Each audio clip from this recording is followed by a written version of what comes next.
ओम शांति। आज के वरदान, बाप दादा के वरदान अपने प्यारे बच्चों की प्रति, डेट 24 अप्रैल 2025। वरदान है, मन बुद्धि को मन मत से फ्री कर सूक्ष्म वतन का अनुभव करने वाले डबल लाइट भव। मन बुद्धि को मन मत से फ्री कर सूक्ष्म वतन का अनुभव करने वाले डबल लाइट भव। मन मत क्या है? मन तो एक साधन है। मन थोड़े ही मत देता है। साधन जो भी है जड़ है। मत कौन देता है? चैतन्य शक्ति तो देता है। तो मन द्वारा मत देने वाला आत्मा है। तो आत्मा मन को पूछती है, या मन द्वारा अपनी जो भावना है, ज्ञान है, दूसरों को कहती है। तो खुद को शरीर समझने के कारण आत्मा सदा शरीर के बारे में ही ज्यादातर बातचीत चलता ही रहता है। तो अब संगम युग में हो ना, आपके साथ वहां बाबा भी है। जब तक आप रिटायर नहीं होंगे तब तक बाबा बात नहीं करेगा। जैसे कि मेरे पास मोबाइल है, मैंने किसी से फोन लगाया है, मैं जितना बात करता ही रहता हूं, तब तक वहां का जो व्यक्ति मेरे से बात नहीं कर सकता है ना। मैं जब बात करना बंद कर देता हूं तब वो बात कर सकते हैं। ऐसे यहां बाबा कहता है, बच्चे जब राजयोग में बैठे हो, शरीर को बिठाया है, तब क्या करो? मन को आत्मा के बारे में या शरीर के बारे में या अपने प्रति, अपने पार्ट के प्रति, आपकी विशेषता के प्रति, कमियों के प्रति, इच्छा के प्रति, दुख के प्रति कोई भी बात मत करना। भगवान को वहां जगह दे देना। तो भगवान क्या करता है? उनको जो कुछ भी करना है वो कर देता है ना। तो भगवान क्या करता है? भगवान के पास सप्त शक्तियां हैं। वो शक्तियां द्वारा दुनिया को परिवर्तन करता है। जिनको जो भी समस्या है, अपने शक्ति द्वारा उसका समाधान देता है। तो आपके मन बुद्धि बाबा के साथ कनेक्शन में रहने के कारण वो जो शक्तियां हैं वो फ्लो होने का आपको अनुभव होता है। एक्चुअली बाप दादा को ही ना, आपका सूक्ष्म साधन काफी है, शरीर का जरूरत नहीं है। ठीक है। तो आत्मा मन बुद्धि द्वारा, माना परमात्मा मन बुद्धि द्वारा शक्ति दे देता है। तब आपको क्या अनुभव होता है? सूक्ष्म वतन का। उसके लिए आपको सूक्ष्म वतन में जाना, लाइट को देखना एक जरूरत नहीं है। परमात्मा सिर्फ आपकी मन बुद्धि द्वारा अपना शक्ति को दे रहा है। तो लाइट में, सूक्ष्म वतन में, सूक्ष्म गुणों का आप अनुभव करना स्टार्ट करते हो। तब क्या होता है? डबल लाइट, लाइट का एहसास होता है। लेकिन उसके लिए क्या करना है? तन के प्रति, धन के प्रति, अपने पार्ट के प्रति जो भी आपने अपने मन को एंगेज किया है, वहां से मन बुद्धि को हटाना पड़ेगा और अपने मन को 100% भगवान के हाथ में देना पड़ेगा। जैसे आप टीवी देख रहे हो, क्रिकेट देख रहे हो, तो मन बुद्धि को सबसे डिटैच कर देना और सिर्फ वो क्रिकेट देखने की तरफ ही आप अटेंशन रख देना। मन बुद्धि में और कोई भी जिम्मेदारी है और कोई काम है, तो मन बुद्धि में क्या होता है ना, ड्यूअल, या काम के बारे में भी सोचना है और क्रिकेट भी देखना है, तो लाइट नहीं बन सकते हो। भारीपन का एहसास होता है। इसलिए भगवान का जो सच्चे सुख का अनुभव करना है तो मन मत से, तो मन क्या चाहता है वहां से क्या करो, डिटैच करो। और भगवान क्या चाहता है, भगवान अपने आपके मन को कैसे यूज करना चाहता है, उनके काम के लिए कैसे यूज करना चाहता है, उसके लिए अपना मन बुद्धि को लगाओ। यही तो क्या होता है ना, जब हम सूक्ष्म वतन में जाते हैं तो बाबा के साथ शरीर के लिए जो चाहिए, शरीरधारी के लिए जो चाहिए, वही मांगते रहते हैं, वही पूछते रहते हैं। ठीक है, तो इसीलिए मन को क्या करो, फ्री करो। सिर्फ संकल्प शक्ति अर्थात मन और बुद्धि को सदा मन मत से खाली रखो, तो यहाँ रहते भी वतन की सभी सीन सिनरियां ऐसी स्पष्ट अनुभव होंगी जैसे दुनिया की कोई भी सीन स्पष्ट दिखाई देती है। अपने मन बुद्धि को लौकिक काम से, शरीर के काम से क्या करना, फ्री रखना।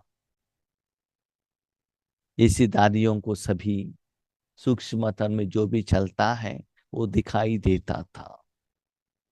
हम लोग क्वेश्चन पूछते हैं, जब गुलजार दादी को दिखाई देता है, संदेशी बहनों को दिखाई देता है, तो हमको क्यों नहीं दिखाई देता है? सूक्ष्म वतन दिखाई नहीं देता है, बाबा जो बोलते हैं वो इशारा समझ में नहीं आता।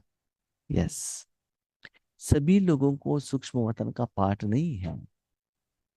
अभी देखिए, ब्रह्मा बाबा को सूक्ष्म वतन का पाठ नहीं था, मम्मा का सूक्ष्म वतन का पाठ नहीं था, माना उनको ठीक से दिखाई नहीं देता था बाबा क्या कह रहा है। कभी कभी हमने ये भी सुना है दादियों द्वारा, ब्रह्मा बाबा जब यज्ञ चला रहे थे, कोई सब्जेक्ट में उनको कोई डाउट आता था, तो संदेशी बहनों को बाबा सूक्ष्म वतन में भेजते थे और शिव बाबा से संदेश लेते थे। जब नंबर वन ब्रह्मा बाबा है, वही खुद जाकर संदेश लेकर आ सकते थे ना, लेकिन उनका वो पार्ट नहीं था। राइट, अभी आज के वरदान में आएंगे। जब ब्रह्मा बाबा को सूक्ष्मोत्तर में पाठ में नहीं था, मम्मा का नहीं था, तो ठीक है, हमारा भी नहीं रहेगा। लेकिन आज बाबा ने क्या कहा, सूक्ष्म वतन में जो भी होता है आपको क्लियरली अनुभव होता है कि जैसे यहां स्थूल वतन में आपको हो रहा। इसका मतलब जब अपने मन बुद्धि को अपने पाठ से अलग करके भगवान के हाथ में देने से, उस समय भगवान आपके द्वारा जो भी सप्त शक्तियां दे रहा है निराकार में, इसका मतलब ये नहीं है विजन द्वारा आपको कुछ दिखाई देगा, नहीं। वो शक्तियों का एहसास आपको होगा, लाइट, कभी कभी वो लाइट प्रकाश का भी एहसास हो सकता है। अब साधना करते जाएंगे, भले इस स्थूल आंखों से देखने का जैसे वो चित्र आपको दिखाई नहीं देगा, लेकिन सूक्ष्म रूप का अनुभव जरूर होता है। तो ऐसे इसी अनुभव करने के लिए अपने मन बुद्धि को क्या करो, संकल्प से, मन मत से, माना सदा आप जो आत्मा से बातें करते हो उससे क्या करो, कम करो। आप माना मन सदा आत्मा के साथ बातें करती रहती है, उससे अलग हो जाना। इस अनुभूति के लिए कोई भी बोझ अपने ऊपर नहीं रखो, सब बोझ बाप को देकर डबल लाइट। जो स्थूल दुनिया का जो भी बोझ है, जो भी जिम्मेदारी है, काम है, कर्म, कर्म का फल सब भगवान के हाथ में दे देना। ऐसे समझ लो, एक स्टूडेंट है, हैदराबाद में रहता है, अकेला है, रूम बनाया है, तो इंडिपेंडेंट रह रहा है, तो झाड़ू लगाना, पोछा लगाना, भोजन बनाना, कपड़ा साफ करना सभी उनका ही काम है ना। तो घर में आते ही उनको क्या होता है, सुबह का बर्तन मांजा नहीं, एक हफ्ता हो गया कपड़ा साफ किया नहीं, कपड़े को आयरन लगाया नहीं, ऐसे जो भी उनका जो काम का बैलेंस है वो याद रहता है। तो घर में आते ही उनको बोझ का एहसास होता है, जो भी काम करे, भले वो भोजन बना के खा रहा है, फिर भी जो बैलेंस्ड वर्क है वो आप उनको बंधन के रूप में लेकर आता है। समझ लो एक दिन उनके घर में उनकी माँ आ गई, तो वो घर का सारा काम है ना माँ कर लेती है, उनको कुछ करने का जरूरत ही नहीं रहता है। तो फ्री हो गए ना। फ्री होने के बाद जब कोई यूट्यूब में देख रहा है कुछ या क्रिकेट देख रहा है, तो आराम से वो देख सकता है, क्योंकि बाकी का जिम्मेदारी माँ देख रही है। तो ऐसे ही आपका जो तन का और लौकिक का जो जिम्मेदारी है, वो बाप दादा को दे दो। और बाप दादा आपको जैसे यूज करा रहा है, सेवा के लिए यूज कर रहा है, उसका अनुभव करते रहना। मन बुद्धि से सदा शुद्ध संकल्प का भोजन करो। मुझे भगवान के हाथ में साधन बनना है, विश्व कल्याण करना है, सभी को बारे में शुभ सोचना है। ऐसे शुद्ध संकल्प का भोजन देते रहना। कभी भी व्यर्थ संकल्प व विकल्प का अशुद्ध भोजन न करो। तो व्यर्थ संकल्प विकल्प क्या है?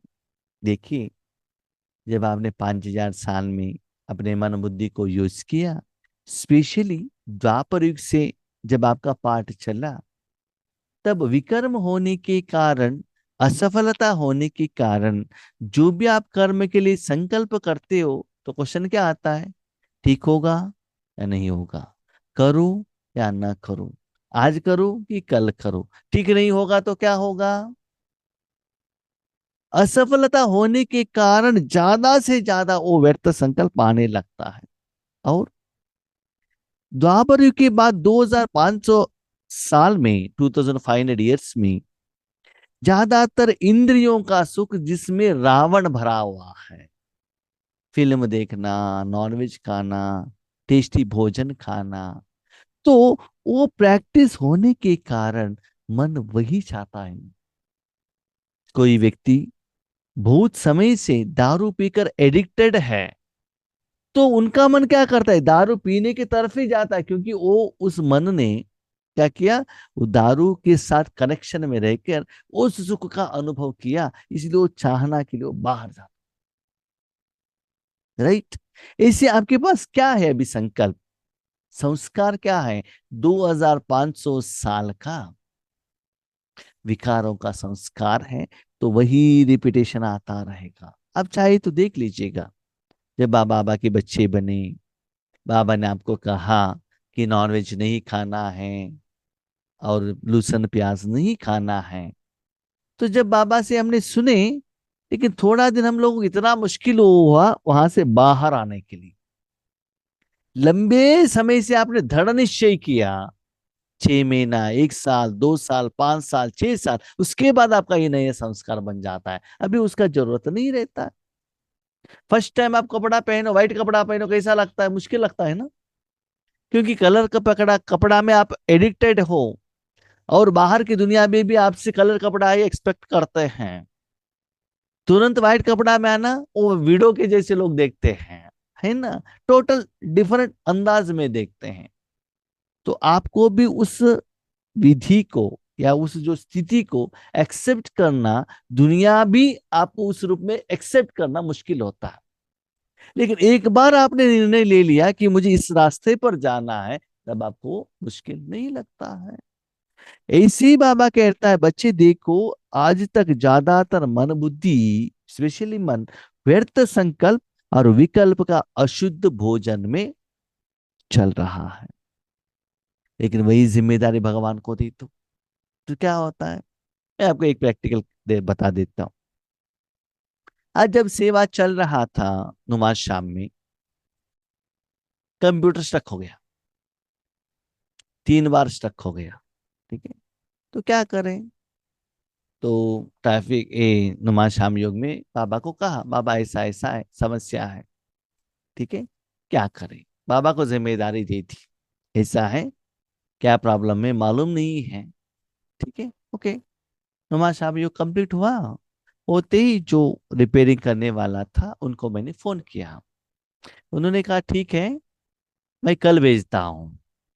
वहाँ जो रिपेयर करने वाला जो हमारे गांव में घर में आता है, 35 किलोमीटर दूर में है उनका शॉप।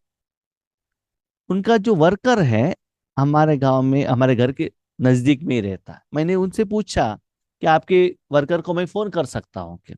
उन्होंने कहा ठीक है फोन करो, वो आया तो उनको बुलाओ। तो मैंने फोन किया, फोन करते विद इन 2 मिनट्स में वो इधर है। वो क्या कह रहे हैं, 1 मिनट आप लेट किया होता, मैं आपके घर से मैं पास हो जाता। ठीक है, तो कल ही आता था। तो तुरंत वो आ गया, अभी रिपेयर करके तो चला गया है, लेकिन देखना है रिजल्ट्स क्या है। तो कहने का भाव क्या है, वो जिम्मेवारी तुरंत बाबा को देते ही क्या हो गया, तुरंत उसका समाधान मिल गया ना, डबल लाइट। लेकिन हम लोग क्या करते हैं, जो जिम्मेदारी को ना बाबा को नहीं देते, हम ट्राई करते हैं मैं क्या करूं, क्या कर सकता हूं। तो करता था कि उसको फोन करना, लेकिन उसके पहले एक विधि मैंने क्या अप्लाई किया, बाबा को बताया, उसके बाद मैंने उनको फोन किया, तो उसका रिजल्ट क्या था। तो यही बाबा कह रहे हैं बच्चे, वो जिम्मेदारी बाबा को पहले देने से आप क्या हो जाएंगे, डबल लाइट हो जाएंगे, और सफलता आपको बहुत फास्ट में मिल जाएगा, वो रिजल्ट आपको पता चलेगा। लेकिन हम लोग क्या गलती करते हैं, जितना होता है सेल्फ ट्राई करते हैं, और अपने मन द्वारा सोचते मैं क्या कर सकता हूं। अपने अनुभव के आधार पर इतना दिन में जब भी मेरे कंप्यूटर प्रॉब्लम होता था, मेरा मन बाबा का वही करता था मैं, फाइनली मैं वही करता था, लेकिन बीच में बाबा को लेकर नहीं आता। लेकिन बाबा को बताने से कितना फास्ट में काम में होता है ना। तो यही बाबा कह रहे बच्चे, कोई भी जिम्मेदारी आए, कोई भी काम आए, पहले बाबा को ट्रांसफर करो। ट्रांसफर करके ऐसा नहीं है कि चुपचाप बैठ जाओ, ऐसा नहीं है, बाबा करा के दे देगा, उसका असर आपको पता चलेगा। तो ज्यादा व्यर्थ संकल्प विकल्प का अशुद्ध वजह ना करो। मैंने भी देखा है कभी कभी कुछ इंसिडेंट्स होता है लौकिक परिवार में या अलौकिक परिवार में, कोई कोई हमको डांटते हैं, कुछ समस्या आती है, तो मैं बहुत सोचता हूँ किनके प्रति कुछ कंप्लेंट आया, उनसे बात करने के लिए क्या करना है, कैसे बात करना है। तो बाबा के प्रति 2 मिनट योग करने के बाद जब मैं बात करता हूँ, वो प्रॉब्लम इतना इजीली सॉल्व होता है, मैं जितना सोचता हूँ ना उतना भारीपन नहीं रहता। इवन जब भी मैं बेंगलुरु में था कंपनी में कुछ कंप्लेंट आता था, ऐसा लगता था बहुत बड़ा कंप्लेंट है, तो हम योग करके वहां जाते थे, तो वो कंप्लेंट बहुत छोटे रूप में सॉल्व होता था। इसलिए बाबा कहते बच्चे, ये सारा जिम्मेदारी बाबा को दे देना, और परमात्मा का वो शक्ति द्वारा, मन बुद्धि द्वारा ईश्वरीय कार्य करते रहना, वही संस्कार आपका बनता जाएगा। लेकिन आप सिंगल रहकर अपने मन बुद्धि द्वारा समस्या का सॉल्यूशन करने के लिए जाएंगे, तो वहां ज्यादा व्यर्थ और विकल्प माना विनाश होने का, विकर्म होने का कल्पना ही आता रहेगा। तो जितना ये सभी चीज आता रहेगा, तो आपके मन बुद्धि बाबा नहीं ले सकता है ना, तो लाइटनेस का एहसास आपको नहीं होता है। तो विकल्प का अशुद्ध भोजन न करो, तो भोज से हल्के होकर ऊंची स्थिति का अनुभव कर सकेंगे। मन को परमात्मा के हाथ में दे दिया, भगवान आपके द्वारा सारा शक्ति सारे विश्व को दे रहा, लाइट। समस्या तो आया, तुरंत सॉल्व हो गया। अभी देखिए फॉर एग्जाम्पल, बाबा को हमने बताया, प्रॉब्लम सॉल्व हो गया। अभी हो गया कि नहीं मुझे मालूम नहीं है, लेकिन एटलीस्ट अटेंड करने के कारण उन्होंने आकर, अभी वरदान की क्लास में मुझे ये संकल्प नहीं आता कि कंप्यूटर रुकेगा, नहीं, नहीं आएगा। सपोज उन्होंने अटेंड नहीं किया होता तो क्या होता था, कंप्यूटर कभी भी रुक सकता है, तो मन खींचता था ना। तो एक संकल्प वहां चला गया, यहां से जो बाबा से शक्ति लेना है, इशारा लेना है, वो हम नहीं ले सकते हैं। इसलिए जो भी समस्या आता है, स्पेशली जब राजयोग के लिए बैठते हो, तपस्या के लिए बैठते हो, आप अपने को साधन बनकर भगवान के हाथ में बैठते हो, तो आपका जो भी जिम्मेदारी है ना, भगवान को देकर बैठना, उससे क्या होता है जानते हो, जो भी विघ्न आता है ना, उस विघ्न का पेमेंट आपके मन बुद्धि द्वारा बाबा इन एडवांस में कर देता है। कर देता है, उससे समस्या का समाधान आसानी से हो जाता है। तो एक तो उस समय जब मन बुद्धि बाबा के हाथ में दिया, आप लाइट रहते हो, साथ में स्थूल जो समस्या है, इतना इजीली आपको समाधान मिल जाएगा, आपको पता चलता है ये तो भगवान ने ही किया है। स्लोगन, व्यर्थ को फुल स्टॉप दो और शुभ भावना का स्टॉक फुल करो। क्यों, क्या, कब, कैसे, वो ऐसा करता है, ये ऐसे करता है, ये आत्मा ऐसे पाठ करती है, नहीं। हर एक आत्मा के प्रति उस आत्मा को कल्याण हो, उसको अच्छा लगे, ऐसी शुभ भावना करते रहो और उसका स्टॉक जमा करो। ये आत्मा ऐसी है, कभी चेंज ही नहीं होती, इनका संस्कार ऐसा ही है करके क्या करना, सर्टिफिकेट नहीं देना। वो आत्मा चेंज हो जाए ऐसे क्या करो, उनको उस बारे में शुभ सोचना। जैसे कोई पेशेंट आता है ना डॉक्टर के पास, तो डॉक्टर क्या करता है, उनकी बीमारी को ठीक करने के लिए सोचता है ना। पहले बहुत बार डॉक्टर कहता है, एक पेशेंट पेशेंट को, मरीज को कहता है, देखो दारू मत पीना, स्मोकिंग मत करना, करने से आपको दे हेल्थ खराब होगा। कहने के बाद भी वो मरीज बार बार वही गलती करता है। फिर भी दोबारा आने के बाद वही प्यार की स्टेट ऑफ माइंड से डॉक्टर ट्रीटमेंट देता है। स्पेशली कोई माँ रहती है ना, बच्चे गलत करती हैं तो उनको गुस्सा आता है, थप्पड़ भी लगाती है, उसके बाद प्यार से भोजन खिलाती है ना। ऐसे जो भी आत्मा आपके सामने आते हैं, विकार के वशीभूत होकर आते हैं, उनके प्रति शुभ भावना रखते हुए उनके साथ व्यवहार करो। ठीक है। ओम शांति।